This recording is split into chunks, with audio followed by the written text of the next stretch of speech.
धुव्वा कसा उडवलाय ते देखील आपण पाहूया। पाकिस्तानी वृत्तपत्र डॉन कडूनच शहबाज शरीफचा खोटेपणा उघड। पाकिस्तानने हवाई दलाचे शौर्य दाखवण्यासाठी केलेले खोटे दावे। टेलिग्राफचा बनावट फोटो सोशल मीडियावर देखील शेअर केलाय। भारताच्या हल्ल्यामध्ये प्रचंड नुकसान झाल्यानंतर पाक वठणीवर आलाय। भारतासोबत शांतता चर्चा करण्यास तयार आहे। पाकच्या सैनिकांशी संवाद साधताना शरीफचे हे वक्तव्य।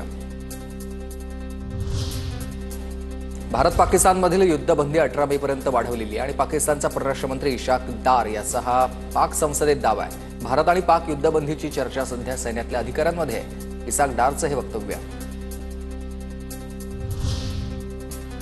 ऑपरेशन सिंदूर दरम्यान पाकला चकवा देण्यासाठी वापरलेली नकली विमानं आणि सुखोई 30 आणि MiG-29 हे सारखे दिसतात भारताचे डमी एअरक्राफ्ट। डमी एअरक्राफ्टनंच पाकच्या एअर डिफेन्स आणि वायुसेनेला हा चकवा दिला गेला। भारतामध्ये ॲपलचे कारखाने उभारू नका, ट्रम्प यांचा टीम कुकला सल्ला आहे। तर ॲपलची भारतामध्ये उत्पादन आणि गुंतवणूक योजना अबाधित राहील। ॲपलला राजकारणाची नाही तर स्पर्धेची चिंता आहे। ॲपलच्या वरिष्ठ अधिकाऱ्यांचं हे वक्तव्य।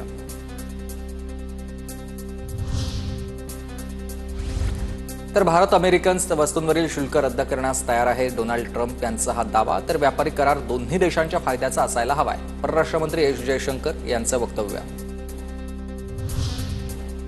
अमेरिकेचे लष्करी रणनीतिकार मायकेल रुबिन यांची ट्रम्प यांच्यावर टीका। IMF कडून पाकिस्तानला मिळणाऱ्या $1 अब्ज बेलआउट्सवर आता आक्षेप घेतलेला नाहीये।